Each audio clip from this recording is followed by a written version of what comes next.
Champion by Energen. Para sa tsansang manalo ng 4,000 pesos, magpapalit ng one tie or hanger ng empty single o twin pack sachets ng Champion by Energen. Kaya sali na sa RMN may kasama ka raffle promo. Hatid sa inyo ng Champion. So delicious, so nutritious. Kasama ang RMN at IFM. Visit RMN or IFM Facebook page for more details. Promo runs from August 23, 2021 to November 27, 2021 per DOH FDA CFRR permit number 1250 series of 2021. Lumipas at magbago ang panahon. Iisa at nakatatak ang kauna-unahang himpilan sa paghahatid ng serbisyo publiko at balita. Ito ang Radio Mindanao Networks. Higit 6 na dekada sa paglilingkod sa masang Pilipino.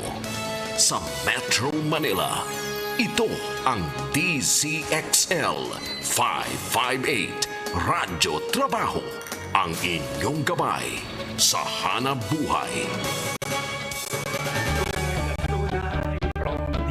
Mula sa DZXL 558 Studio, narito ang programang Basta Promdi, Lodi. Maghahatid ng serbisyo publiko, mga storya at balita ng bawat probinsya. Basta Promdi, Lodi. Ang programang may tunay na malasakit at puso sa bawat probinsya. Kasama ang totoong probinsyano, Congressman Alfred De Los Santos. At ang batikang mapamahayag sa radyo, telebisyon, Ses Drilon. Basta Promdi, Lodi. Basta Promdi, Basta Promdi, Lodi. Luzon, Visayas at Mindanao, kami ang inyong mga tagahatid ng purong serbisyo publiko sa barangay man, lungsod o kanayunan. Sa ngalan ni Congressman Apri De Los Santos, ako po ang inyong kakampi, Ses Orenia Drilon. Sa mga kababayan nating tausug, marayaw mahapon po. Napapakinggan na rin po ang Basta Promdi Lodi sa Cebu, Southern Leyte, Bohol, Negros Occidental sa pamamagitan ng DYRB Cebu 540 kHz. Nasa Tirad Pass TV and radio rin tayo sa Ilocos, DXRD Davao at Infinite Radio sa Calbayog City. Napapakinggan at napapanood din tayo sa Albay sa radyo at TV Veritas. Gayon din sa Facebook page at YouTube channel ng Regional News Group Luzon. Samantala, pakinggan muna natin ang mga report mula sa mga probinsya, hatid ng ating mga loading reporters. Promdi Patrol! Ang bahaging ito ay hatid sa inyo ng Top Asia Corporation, pioneer importer of particle boards, medium density boards, at melamine face chipboards. Proud partner of leading furniture contractors in the construction industry. Basta't the best laminated boards, dun ka sa subok na. Top Asia. For more details, please call 8294-3144 or 8294-3188. You may also visit www.topasia.com.ph. Simulan natin sa Bataan kung saan 2 grupo ng illegal fishermen arestado. Narito ang ulat ni Radyoman Mike Sigaral ng RMN Bataan. Naaresto ng mga otoridad ang 2 grupo na mangingisda sa magkaiwalay na operasyon ng PNP Maritime Group sa karagatang sakop ng Balanga City, Bataan. Sa unang operasyon ay naaresto ang grupo ni Manny Usi at 3 kasama nito na mga residente ng Masantol, Pampanga. Sumunod ang grupo ni Reynaldo Viray at 4 pang kasama nito na taga Hagonoy, Bulacan. Nakasuhan sila ng paglabag sa Republic Act 10654 o ang Philippine Fisheries Code of 1998. Mula sa Central Luzon, ako si Mike Sigaral, nag-uulat para sa Basta Promdi Lodi. Thank you, Mike. Samantala, sa lungsod ng Naga, magpapatupad ng gradual lockdown. Narito ulat ni Radyoman Leo Barceliano ng RMN Legazpi. Pinagtibay na ngayon ng Sangguniang Panlungsod ng Naga at ng Alkalde ang pagpapatupad na ikasyam ng alas 9 ng Friday hanggang Linggo ay totally na gradual lockdown ang lungsod. Ito'y para mabawasan at hindi na makahawa ang patuloy na paglobon ng virus ng COVID at itong variant. Pinabuti na pag-aralang mabuti ng Sangguniang Panlungsod ng Naga. Ganon din katuwang ang City Health Office at ito'y pinagtibay at ipinatupad na ng naturang alkalde lalo't na anyang mga barangay na mataas ang paglobo ng mga personang tinamaan ng virus at ng bayran. Hangaray ng Philippine National Police Lungsod ng Naga at ng mga frontliner at mga barangay official ay katuwang sa naturang kautusan ng punong ehekutibo. Mula sa Legazpi City, ako si Leo Barciliano, nag-uulat para sa Basta Pronde Ludi. Thank you, Leo. Samantala, dumako tayo sa Iloilo naman sa Guimaras. Healthcare utilization rate nasa critical risk na. Narito ang ulat ni Radyoman Maggie Maleriado ng RMN Iloilo. Dahil sa patuloy na pagtaas ng COVID-19 cases, halos gamit na ang lahat ng COVID-19 beds at mechanical ventilators sa probinsya ng Guimaras.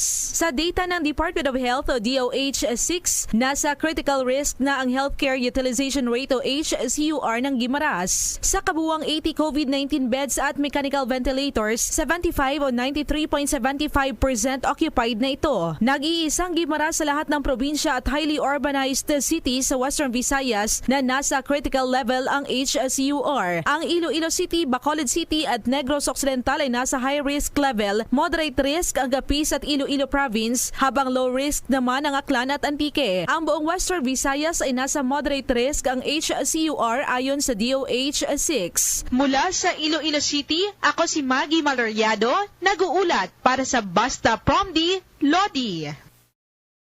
Thank you, Maggie. Sa Cagayan de Oro, COVID-19 testing centers inutusan na agad magbigay ng swab results sa loob ng 24 oras. Narito ang ulat ni Radyoman Analisa Reyes ng RMN Cagayan de Oro. Inutusan na ni Cagayan de Oro City Mayor Oscar Moreno ang lahat ng mga laboratory at testing center sa syudad na agad na magbigay ng mga resulta at detalye sa individual na sumailalim sa swab testing. Base sa Executive Order No. 099 na nilagdaan ni Mayor Moreno, kailangang magbigay ng kumpletong detalye ang sasailalim sa swab test at ipaintindi ang kahalagahan nito. Ito'y upang masunod ang istriktong pagpapatupad ng protocol sa prevention, detection, isolation, treatment and rehabilitation strategies sa pagsugpo sa pagkalat ng COVID-19. Ang mga testing centers na hindi makakasunod ay pwedeng mabigyan ng closure order, cancellation ng business permits o kaya sasampahan ng kaso. Mula sa Cagayan de Oro City, ako si Annalisa Reyes, nag-uulat para sa Basta Promdi Lodi. Analisa Reyes, sa Maguindanao naman, Profesor sugatan sa pamamaril. Mga suspect patay. Radyoman Roy Olgado nag-uulat mula sa IFM Cotabato.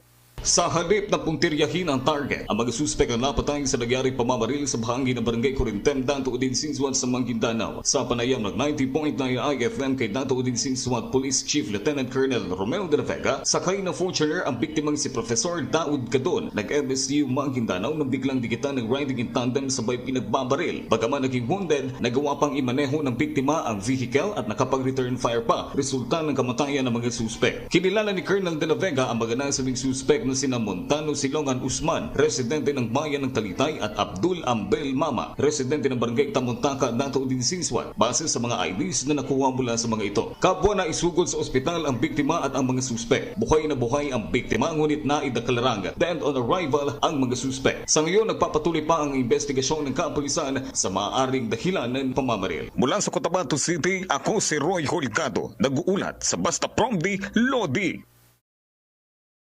Thank you, Roy. Bumalik naman tayo sa kabisayaan. Ito talaga. Mga karagdagang trabaho lilikhain ng itatayong Samar Island Medical Center sa Calbayog City.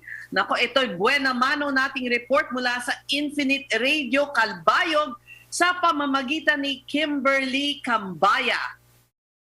Makalilikha ng mga trabaho para sa mga Samarnon at Calbayognon ang itatayong bagong tertiary hospital sa Calbayog City sa Samar. Ayon sa may akda ng panukalang Samar Island Medical Center na si Samar 1st District Representative Edgar Mary Sarmiento, aprobado na ng Senate Committee on Health and Demography ang Samar Island Medical Center o SIMC.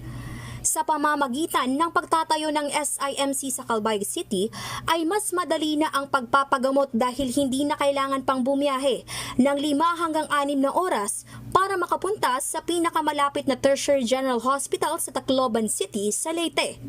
Sinabi ni Sarmiento ang ospital ay sasailalim sa pangangasiwa ng Department of Health o DOH at tutulong kapag nangangailangan ng karagdagang health facilities sa rehiyon, lalo na sa panahon ng krisis. Balita mula sa lalawigan ng Samar, Kimberly Cambaya, nag-uulat sa Basta Promdi, Lodi. Wow, mula sa Calbayog. Maraming salamat, Kimberly. Ngayon naman po ay dumapo tayo sa isang nakababahala pa ring sitwasyon dyan naman sa norte sa Batanes na naka-enhanced community quarantine ang Batanes dahil sa tumataas ng kaso ng COVID-19. Nagsimula ang pagpapatupad ng ECQ doon nitong Lunes, September 20 hanggang October 4. Nitong Lunes din, nasa 121 na ang naitalang active cases doon at lahat po yan ay lahat ng 6 na bayan sa Batanes ay may aktibong kaso ng COVID-19. Kaugnay niyan ay makakausap natin sa telepono si Batanes Governor Marilu Cayco. Magandang hapon sa inyo, Governor. Magandang hapon po, Ses, at sa lahat ng nanunood at nakikinig sa inyong himpilan. Governor, ang bilang namin ay mula nung Lunes pa. So patuloy pa rin po ba ang pagtaas dahil ngayon ay Wednesday na? Opo. Nung September 20, 100 po ang nag-positive po sa COVID. Tapos po, pero natutuwa naman ako at bumabaho nung kahapon, September 21, naging 34 na lang po. So, ang total active cases po namin ngayon is 156. Sa awa ng Diyos na naman po pa kaming death. So, mabuti naman at bumababa. Pero, kamusta naman ang supply ninyo ng PPE, ng mga kagamitan na kailangan ng mga health workers natin? Dahil ang balita ko ay medyo kinakapos po kayo dyan. Opo, kinakapos po kami sa PPE na gamit po ng aming mga frontliners. Pero tumawag na po kami sa DOH region sa Region 2. Mayroon na po silang pinadala na PPE at saka face mask po. Pero nangangailangan pa rin po kami ng PPE. Pero ay sinabi sila na sinakay hulun sa Philippine Navy boat na darating po sa 24 ang alis po dyan. So mga Sunday po ay nandito na po. Pero mayroon na po silang pinadala sa aeroplano from Tugigaraw. Ayun. Yun ang hirap pag medyo malayo kasi mahirap marating ang Batanes. Ang ulat doon po ay talagang COVID-free kayo. Matagal naging COVID-free kayo at marami ang natutuwa pero nabaliktad ang sitwasyon. Paano po ba kumalat po ang COVID dyan sa Batanes? Maaring kaya dumami ng bigla ang aming kaso ng COVID dahil na rin sa panahon po ng flu dito sa Batanes. Pero nakita ko dahil na rin sa pagkakaabala ng lahat sa paglilinis matapos kaming salantahin ng matinding bagyo, lumabas ang mga tao dahil sa pagsasaayos ng kanilang mga bahay na nasira. Nag-iigib sila ng tubig dahil lahat ng source namin ng tubig dito ay deep well, wala akong kuryente, so medyo malala yung pagkukuhanan ng tubig. Dahil dito sila nakaligtaan ng karamihan ang pagsuot ng face mask. Maraming biglang, tapos yun nga sinasabi ko, maraming biglang nagkatrangkaso at ubo dahil sila ay naulanan ng panahon ng bagyo po. Para pong na double whammy kayo, no? Kasi nga, kadadaan nga lang ng bagyo. Naku po, kapusta naman ang kahandaan ng mga bukod sa PPE na kailangan? Sapat po ba ang mga frontliners ninyo, mga workers ninyo, o medyo loaded na rin sila ng mga pasyente? Ay, opo, loaded na loaded po sila talaga. At yung iba nga nag-positive ay galing ho sa Batanes General Hospital. Kaya ho nabawasan din yung aming mga frontliners. Pero sa ngayon, kaya pa po.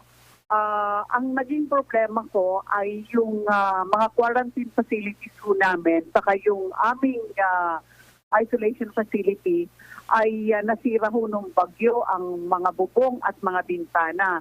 Pero pinaayos ko na po, ang sabi ho ng mga engineers ko ay ngayong hapon po ay matatapos na yung isa.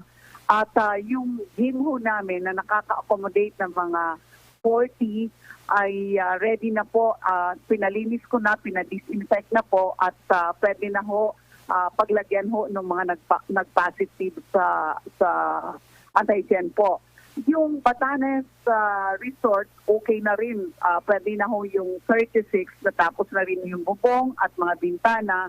Yung Ivatan Lodge na lang ho na nakaka-accommodate ng 27 ang tinatapos po. At sabi nga ngayong hapon, so ipapadisinfect namin yan at bukas po ay po pwede na ho. Kaya ho ako nahirapan nung hindi pa ito natapos. Kaya ho, eskwelahan na ho ang aming tinap na paglagyan ho nitong mga nag-positive sa antigen po at saka sa RT-PCR test po.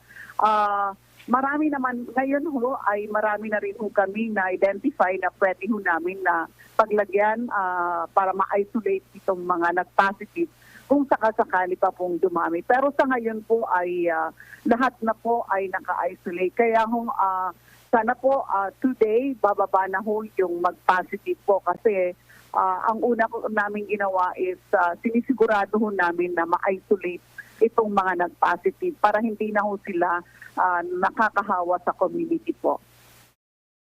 Tama naman po yan, Gov. Ngayon po, maituturing na ba natin yan na Delta variant? Ano po ang sabi ng mga eksperto? Ang sabi ho ng eksperto namin dito ay kailangan pa namin ipapadala sa genome testing para malaman namin kung anong variant ang kumakalat ho sa amin. Hindi pa ho namin nalalaman. Busy pa ho yung aking mga health cluster dito na hindi pa ho nila napapadala. Saka wala po kaming flight from here to Manila po. Kaya hindi ho pa ho namin napapadala. Kasi hindi ko na rin pinayagan na may flight ang Philippine Airlines saka dito ho sa Batanes up to October 4. Titingnan ko pa kung po pwede na ho after October 4 kasi po pwede naman sana pero ang problema ho namin pag yung mga pasahero ay wala ho kaming paglagyan, yung mga LSIs po ay hindi ho namin, wala ho kaming paglagyan, gawa ng kulang po kami sa quarantine facility po. Yung sa Tugiga raw, mabuti na ang decision yun, Gov, para din hindi dumating ang mga sakaling hindi pa yan Delta variant, di ba, na hindi pa at least ma-protection na ng Batanes. Opo. Yun po yung ginagawa ko po ngayon dito. Pwede hong may flight yung ibang maliliit na eroplano, pero cargo lang po ang dala po. Kagaya ho ngayon, may dumating kaming plane na ang dala po ay gamit mga PPE po at saka mga gamot po. Opo, gusto niyo po bang panawagan kung sakasakali sa mga nakikinig dito na kung may kakayahan man magpadala ng light plane dyan, bakit hindi po, di ba? Ano po ba ang kailangan pa ng Batanes? nangangailangan po kami ng mga gamot, mga paracetamol, yung vitamin, saka gamot sa sipon. Kasi yun po yung marami, sipon at ubo po. At lagnat, yun po yung maraming sakit ng mga tao ho dito.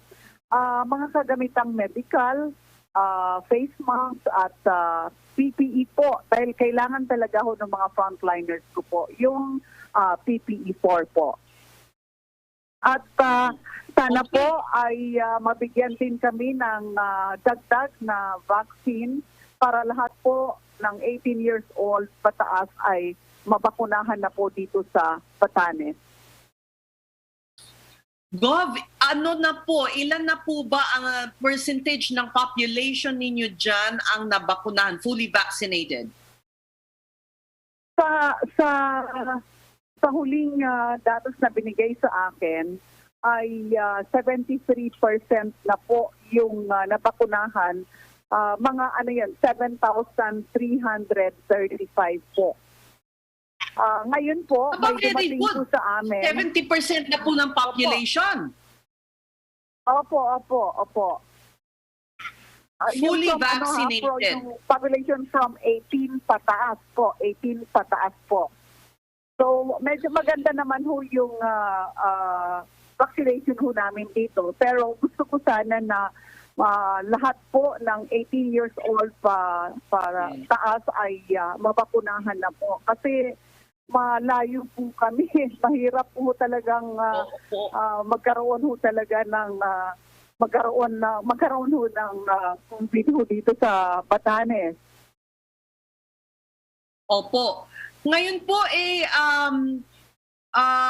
yung 70% fully both first and second vaccine po ba yan? Opo.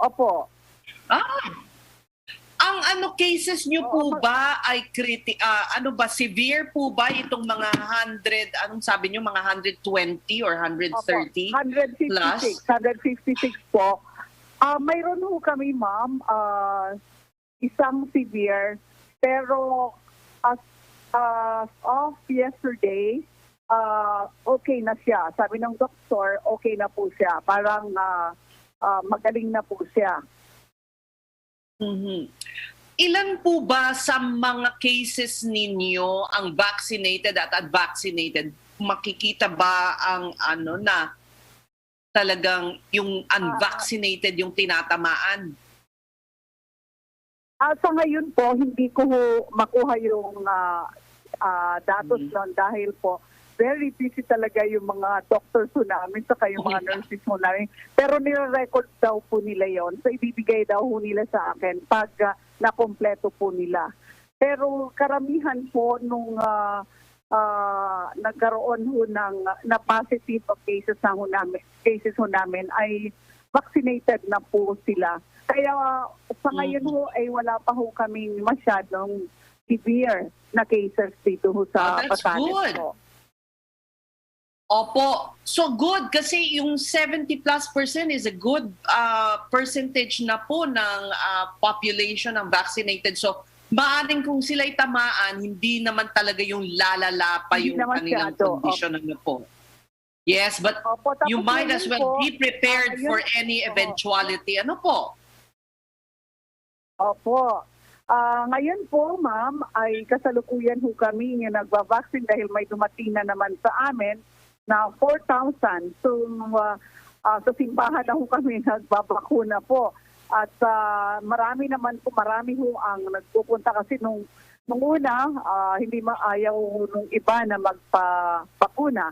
Pero dito magkakaroon na ho kami talaga ng COVID at nakikita nila sa Manila yung nangyayari ay voluntary na silang nagpapabakuna po, ma'am. Ayan, in a way, naging naging eye-opener sa kanila itong nangyayari dyan sa inyo. Bago pa sila abutan ng sakit, hindi po ba? Opo, ma'am. So, Gov, maraming salamat sa inyong update. I hope may nakikinig na makakapagpadala kahit papano ng tulong sa inyo. So, alam nyo naman, isa sa paboritong lugar na bisitahin natin yung Batanes. And, it's really a beautiful place. And we hope that you will be able to overcome this, this difficult period po. Thank you very much for your time, Governor Marilu Cayco. Magandang hapon po. Maraming salamat. Maraming salamat din sa inyo, Ma'am Tess, at ingat po kayo. Kayo din po. Ayan, susunod po ang dumaraming Delta variant cases naman sa Zamboanga City. Ang ating tututukan sa pagbabalik po yan ng Basta Promdi, Lodi. Ang totoong probinsyano, Congressman Alfred De Los Santos at ang batikang mamamahayag sa radyo telebisyon, Sas Drilon, Basta Promdi, Lodi! Sugar, creamer, coffee. Sugar, creamer, coffee. Bored at home? Counting 3-in-1s. Count 3 sets of Warrior 3 pose. 8, 9, 10. Maintain your yoga fitness even while on lockdown. Feel the surge at home. Work out with our celebrity coaches and join your favorite classes like yoga, high-intensity interval training, Zumba, and more. For more information, check out our Facebook page, Surge Lifestyle PH. I feel the surge at home. Ang bahaging ito ay hatid sa inyo ng Alphard Primecon Construction. Hanap po ba ay dekalidad na pabahay, kalsada o anumang infrastruktura? Sa Alphard, siguradong dekalidad ang kagamitan at serbisyo. Alphard Primecon Construction. Kaagapay sa dekalidad na pag-asenso. Atin to!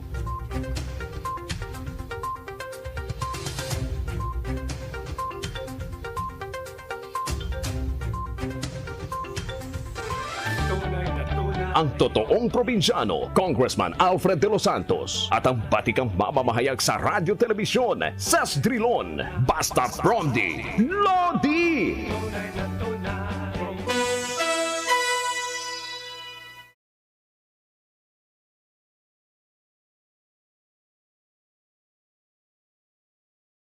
Mute pala tayo. Ayan. Nagbabalik po ang Basta Promdi, Lodi. Ako po si Ces Orenia Drilon sa ngalan po ni Congressman Apid De Los Santos.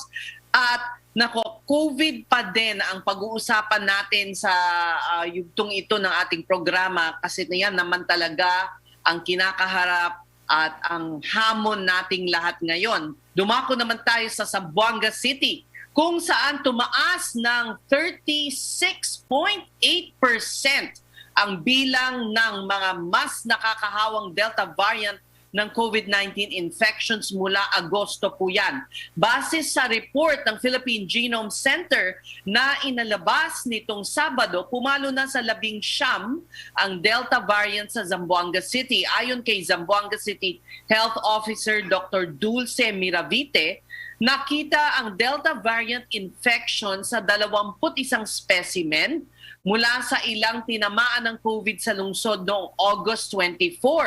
At kaugnay po niyan, makakasama natin sa telepono si Zamboanga City Health Officer Dr. Dulce Miravite. Magandang hapon po, Dr. Miravite. Yes, magandang hapon po, Ma'am Ches, and buenas tardes to all our listeners.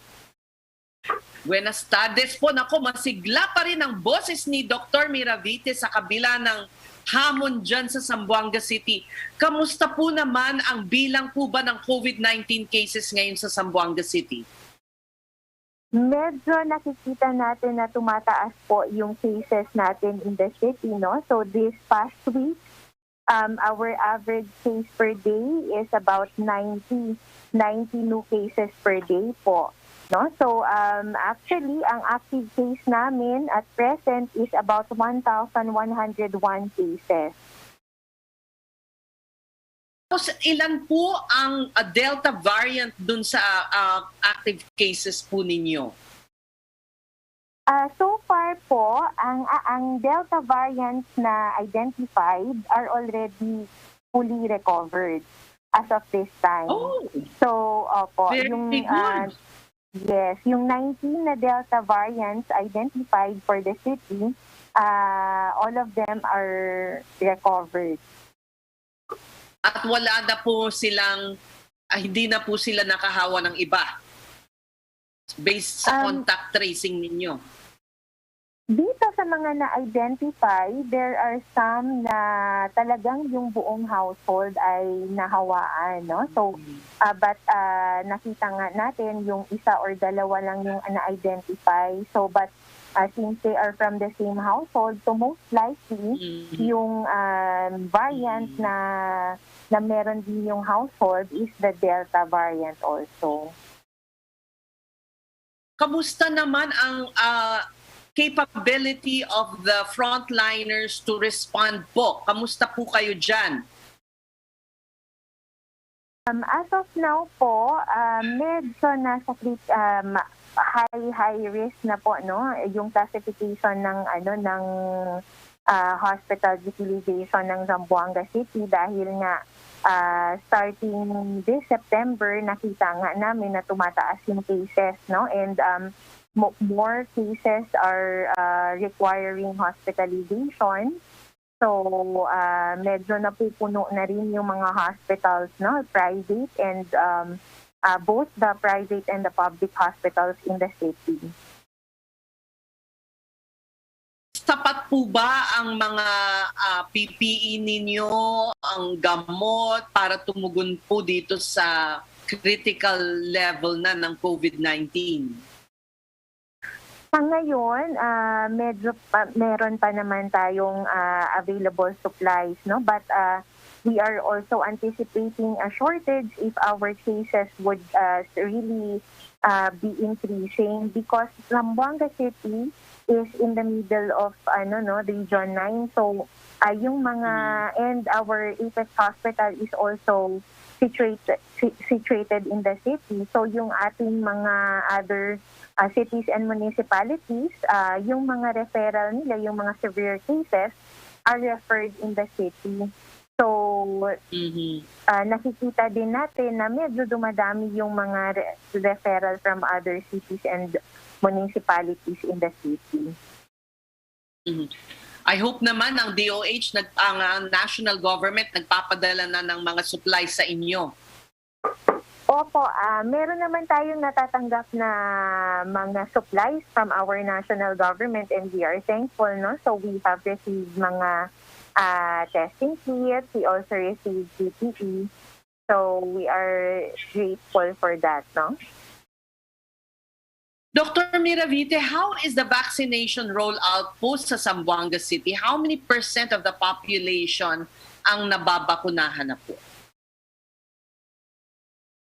We have already, the population of Zamboanga City is almost 1 million. So, ang nabakunahan na natin given the first dose ay nasa 25% or that's 174,753 yung first dose. So, those who are fully vaccinated, 119,115. So, that's 17% of our target population to be inoculated. If we look at the first and second doses given to our residents, nasa 42% na po tayo, no? Or 293,868 individuals. And we have ongoing vaccination activities din as of now. Medyo mababa lang kumpara sa ibang mga lugar, ano po? Mabagal po ba ang pagdating ng vaccine sa inyo? Tama po, no? So we are also dependent on the supplies that we are getting. So yun po, no? So if ever medyo we have more vaccines, then we will be able to cover more people. Yes, opo, yun talaga ang kailangan na pagbigyan ng mas ng mas atensyon yung rollout ng vaccines. Pero based po sa karamihan hindi vaccinated, so most likely yung mga cases ninyo diyan puro hindi vaccinated, ano? Tama po, no? So although meron din tayong mga breakthrough infections, but more of the cases na nagse-severe, no, nagma-manifest ng severe forms of the disease are really those who are unvaccinated. Opo. Ano po ba ang pinapatupad dyan? ECQ po ba? As of now po, we are on GCQ. So, if we are going to... Ano po ang recommendation nyo, Doc? Ano dapat? Kaya nga po, no? So, if we are... nakikita po kasi namin na talagang increasing yung trend ng mga cases ng new infection. So, we are requesting for a more stringent or more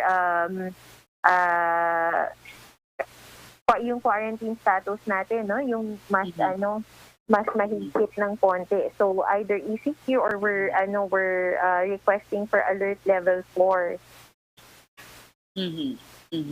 So hindi pa po pinapatupad yan ng LGU. Bakit kaya? Ngayon, we have already, the local IATF requested na po ito sa national IATF natin, no? So pinapatupad ngayon at present is the GCQ with heightened restriction. Okay, so Dr. Miravite, take care po dyan at mag-ingat po kayo. Of course, I don't really have to tell you that, but just the same, we do hope you'll be able to overcome this hurdle in Zamboanga City po. Yes, thank you very much po and take care din po kayo. Thank you po, Doc. Ayan, yan po ang latest mula sa Zamboanga City. So hinihiling na ng local IATF sa national na ipatupad ang heightened alert level 4. Hindi natin alam kung bakit nakikita na nga nila na lumalala na yung sitwasyon, hindi pa din nag-i-implement ng mas mahigpit na restrictions. Ayan, isa yan sa dahilan kung bakit kumakalat ang kaso ng Delta variant. Ayan. So, sa ating pagbabalik ay good news naman po. Naku, akala nyo puro puro nakakapanghina na balita. Hindi. Good news naman po tayo. Lalo na sa mga naghahanap ng trabaho. Alam namin na yan ang top concern ngayon. Kaya nga minsan ay mahirap timplahin kung ano ang dapat na mas paigtingin. Yung heightened restriction ba o luwagan para medyo sumigla ang ekonomiya, hindi ba? So ngayon, libo-libo pong trabaho ang inaalok sa Government Career Fair. Ayan! Alamin natin ang detalye sa pagbabalik ng Basta Promdi, Lodi. Ang totoong probinsyano, Congressman Alfred De Los Santos at ang batikang mamamahayag sa radyo telebisyon, Sas Drilon, Basta Promdi, Lodi. Sugar, creamer, coffee. Sugar, creamer, coffee. Bored at home? Counting 3-in-1s. Count 3 sets of Warrior 3 Post. 8, 9, 10. Maintain your yoga fitness even while on lockdown. Feel the surge at home. Work out with our celebrity coaches and join your favorite classes like yoga, high-intensity interval training, Zumba, and more. For more information, check out our Facebook page, Surge Lifestyle PH. I feel the surge at home.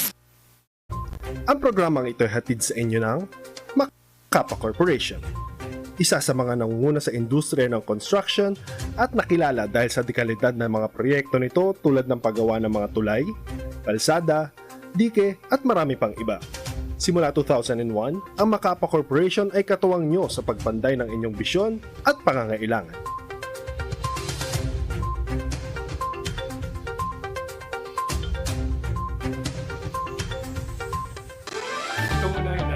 Ang totoong probinsyano, Congressman Alfred De Los Santos at ang batikang mamamahayag sa radyo telebisyon, Sas Drilon, Basta Promdi, Lodi.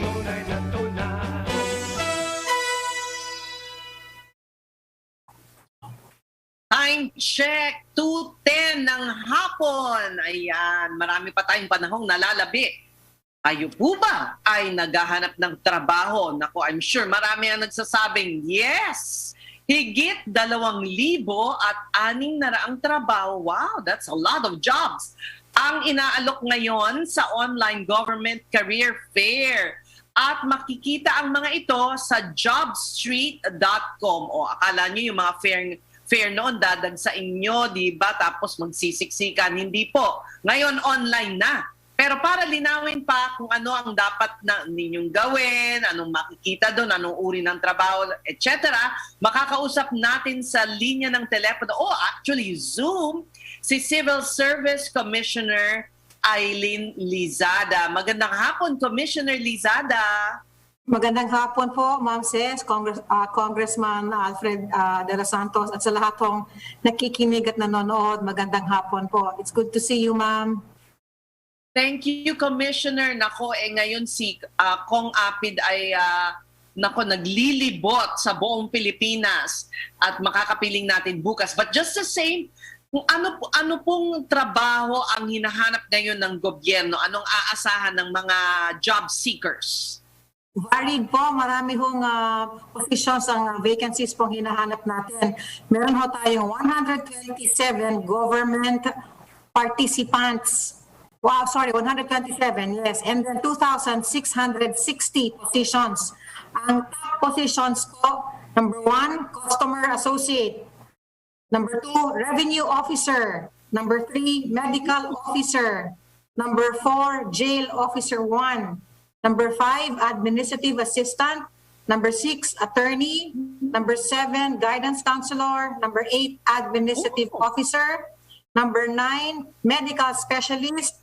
Number 10, account specialist. And then meron hong IT specialist. But if you were to look at the positions, Ma'am Ses, ang dami ho. Merong clerk, speech therapist, bookkeeper, planning officer, faculty, budget officer, probation officer, driver.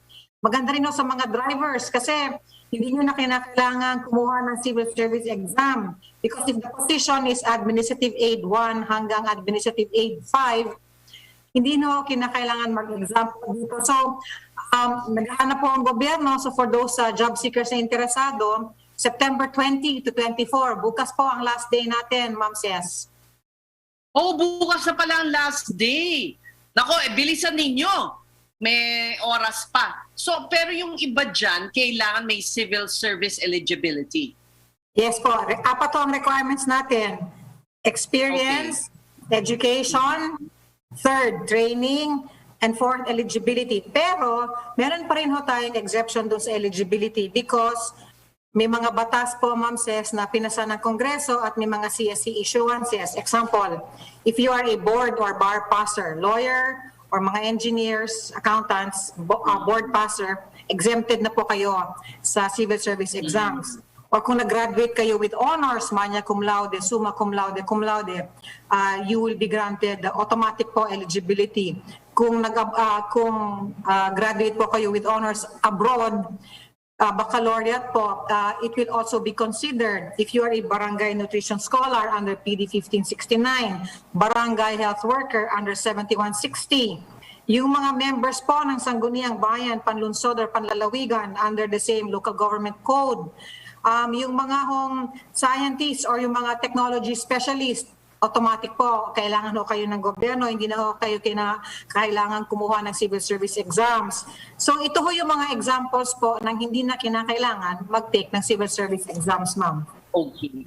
Ma'am, ang civil service exam ba, is that given on a certain day? Or I ask kasi, di ba marami ngayon stuck at home, may maraming nawala ng trabaho, kailan sila pwedeng kumuha ng civil service exam?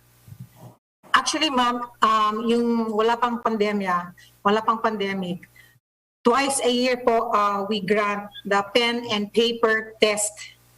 And ito ho yung by 200,000, 300,000 ang kumukuha po ng exam na ito.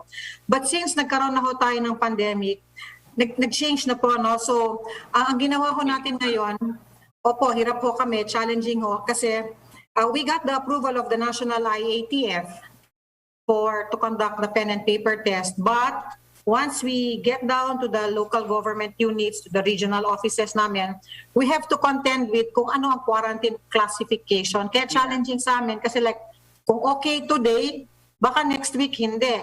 So, ang nagawa pa lang ho natin ngayong taon, Ma'am Ses, yung July 18 ho natin na pen and paper test.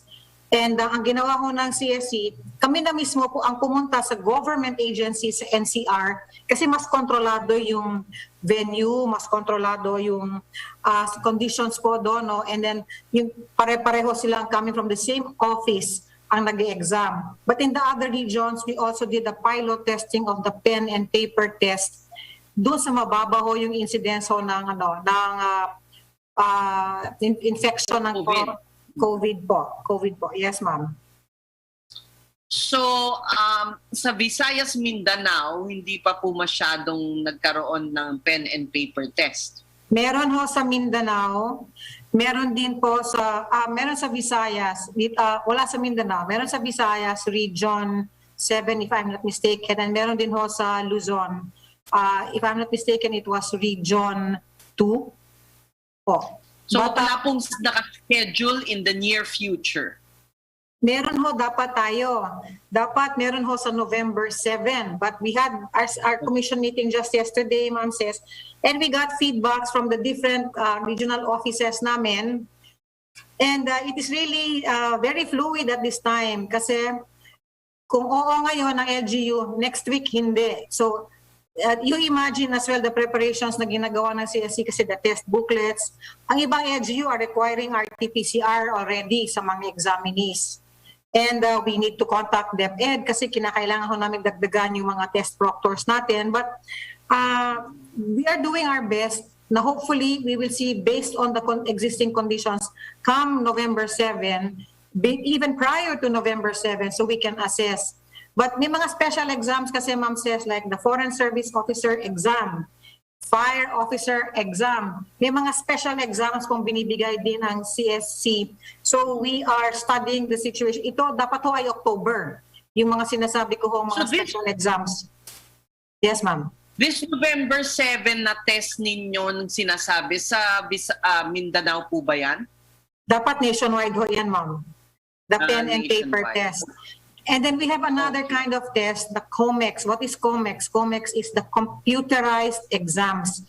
You go to the region and you take your exams. Ang ibang regions po na may COMEX sa ngayon ay regions 3, 4, 6, 7, 8, Caraga, and CAR with COMEX. Upcoming po ang NCR regions 1, 11, and NCR po. So, yung COMEX is weekly, 2 or 3 times. Depende po sa number of examinees kasi hindi rin ako doon kadami, like 12 per, depende po sa number of computers na meron po ang regional office. Is that the same as a civil service exam?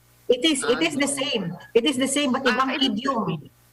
But ibang medium po. I see, on the computer. Yes. Ayan. So, ayan pala eh. Kung ako yan na lang ang kukunin ko, sabi niyo weekly meron. Or every other week. Mahaba ho ang pila. Mahaba rin ho ang pila doon, Ma'am Ses. But moving forward, hopefully, kasi right now, yung aming 2 offices, yung IT namin and yung examination office namin, yung ERPO, they are communicating with third parties because moving forward next year, we hope that we will be able to launch already our online exam. So kahit nasa bahay kayo, pwede kayong mag-exam. Kahit nasa abroad kayo, pwede kayong mag-exam. Yun! Yes, yun nga maganda, ma'am. Yun talaga. Okay, yes, okay. Sige. So, paano ba nila malalaman ang information and updates from CSC about all these exams? Saan sila pupunta? Okay. Anong Facebook, website, o ano po ba? Okay. Pwede ho kayong you visit the online jobfair.jobstreet.com.ph kasi we have a tie-up with JobStreet. You fill up your PDS, your personal data sheet, and then from there, ililink na ho kayo sa virtual booths ng 127 government agencies. And yung bago ho dito, Ma'am Ses, na wala ho last year, pwede na ho mag-chat. Merong chat box doon. Sa chat box, and you can ask Okay. questions directly to the agencies. So if you are in Luzon, if you enter the virtual booths, you will see the 2,660 vacancies nationwide. So you will see ano Okay, we'd available like to sa Visayas. post. Oh, okay, ma'am. Pakiulit kung ano yung itatype ulit. Ano ulit? Job Street. Online job fair. Visit the online job fair jobstreet.com.ph, and then you create your personal data sheet. The PDS is like the CV ng gobyerno. Yeah. Once you have the PDS, you register. Kung wala ko kayong account sa JobStreet, libre hong lahat ito, ma'am. No? You just enter jobstreet.com.ph, you create your own account. So once you're inside, makikita nyo na ho yung different agencies. And then you visit the virtual booths, you will get to know about the different agencies and ano ang mga iba-ibang posisyon or jobs that are available. And pag okay na ho kayo at pag may nakita kayong trabaho na gusto nyo, you tap or you click yung apply na button and then you send your e-resume. Send as many e-resumes you have to different government agencies para mas marami hong chances. And then you can chat. And then you can wait for a text or an email or baka pwedeng kaagad na i-interview na kayo sa chat box. Depende po ito. So we encourage you. You still have time hanggang bukas po. And thank you, Ma'am Ces, for this opportunity. High-tech na. Opo, high-tech na. Ma'am. Okay. But you will not be entertained for jobs that require civil service eligibility kung wala kayo noon. Hindi pwedeng after the fact mag-exam. For positions that do not require eligibility like driver, yung mga process server, driver, messenger, pwede na hong mag-apply. But you cannot apply and then exams later because one of the requirements ng mga agencies is the eligibility. Okay. But wow, this is 2,600 plus jobs, right? Yes, ma'am. And Yes, po, ma'am. NCR po ba to o may mga sa probinsya po? Marami? Probinsya, marami ho nationwide. Meron Lanao del Norte, meron Cagayan de Oro, marami po, Caraga, Baguio, meron po. Marami. So far ba, how many applicants have you had? Would you know? Right now, it's still ongoing, ma'am. So, just to give you an idea po of the different agencies na sumasama, DepEd is there, BIR, DNR, DBP, DOTR, DOT, ang daming LGUs, CHR, Commission on Human Rights, Dangerous Drugs Board. Siyempre, ang government ay hindi, ito lang talagang, isa sa mga biggest employers and siyempre, it cannot stop serving the people, so continuous ang trabaho, kaya talagang samantalahin nyo na to at baka makaswerte kayo na kayo ay ma-employ ng gobyerno. Ayan. So, online government online career fair. Okay. I hope we can flash that on the screen, guys, so that makita ng mga nanonood sa YouTube at Facebook. Basta or just go to jobstreet.com and you'll get the information, right? Yes, yes po. And then I can give ma'am to your staff yung the one that I'm saying po. The procedure, ma'am, I can give it to them. Okay. Yeah, let's go over that again kasi alam nyo, maraming challenge din sa internet, di ba? So, kailangan, sige, ulitin natin, ma'am. Let me see if I was a good listener, You go, sige, kayo na lang, baka mamali pa. Okay lang po. Visit the online job fair jobstreet.com.ph and you create your personal data sheet. Once you create your personal data sheet, you generate your copy. And then you upload your PDS in your JobStreet account. Kung wala kang account, register lang po kayo, mabilis lang po sa jobstreet.com.ph. Once you have that, pwede na ho kayong bumisita sa lahat ng mga ahensya ng mga virtual booths and you get to know more about the agency at saka yung mga trabaho pong ino-offer nila. So you choose the jobs that you are interested Talagay din na din po doon, ma'am, sorry to interrupt. Malalaman na rin doon ang sweldo? You can salary grade ho. Makikita nyo yung mga salary grade. You can ask that in the chat box. Kasi ang ilalagay ho nila doon are the positions. So if you want to know magkano, so pwede ho nyong tingnan. Tanungin nyo sa chat box. Any questions that you would like to ask the government agency po. Nandyan po ang DOLE, Pag-ibig, nandyan ho sila. Pwede pong sa sa language nila. Kunyari, Cebuano or ibang salita, pwede po. Ang pagkakalam ko po ay English at Pilipino siguro Tagalog. I don't know if they're well versed kung sa Bisaya or Ilonggo. Other languages. Opo. Sige. Well, dapat naman marunong kayo mag-Pilipino, no? Ayan. Opo. So, that's great news dahil wala talagang dahil marami talaga ang naghahanap ng trabaho sa ngayon. So, even as anong salary grade po or anong level ba ang driver? Nandyan ho yan siya sa mga salary grade 4, salary grade 3. Okay, so from drivers to lawyers, ayan, ganyang kalawak ang employment na ma-offer ng gobyerno. So salamat po, Commissioner Lisada, for this information, and I do hope, so sa mga nag-aagam-agam, para nagdadalawang isip, para lang po kayong pumunta sa tunay na job fair, safe po ito kasi hindi na kayo kailangan pumunta in person, and may mga virtual booths yan para na rin kayong pumunta sa job fair na palipat-lipat ng booth. Tama po, mama, no? Parang ganon. Ayan. Tama ko. So all you need, sorry.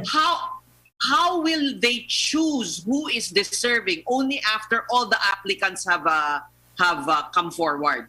Based on merit and fitness. That's why dyan papasok yung training, experience ninyo, eligibility, education. So, it will be, at saka sa interview, importante ho yung interview. Yung mga nag-i-interview online, wag ho kayong sa sando, gagamit ng sando. Kailangan pa rin ho, yung professional pa rin ang dating natin pag ini-interview po tayo kahit nasa bahay ho kayo. Okay, magandang tip yan, ha? Huwag kayong lalabas doon ng naka-pajama.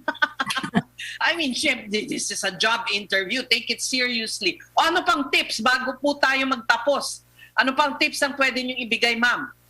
Pag pumasok kayo sa gobyerno, while merong security of tenure and good ang pay, importante po, this is long hours, sacrifice, because hindi ho ito yung 8 to 5 na trabaho, hindi ho yung 9 to 5 na trabaho, sakripisyo po talaga ito because we are serving the public and it is a privilege actually to be where we are to serve the public. I hope you will join the 1.7 more or less million government employees by joining in the government line career fair.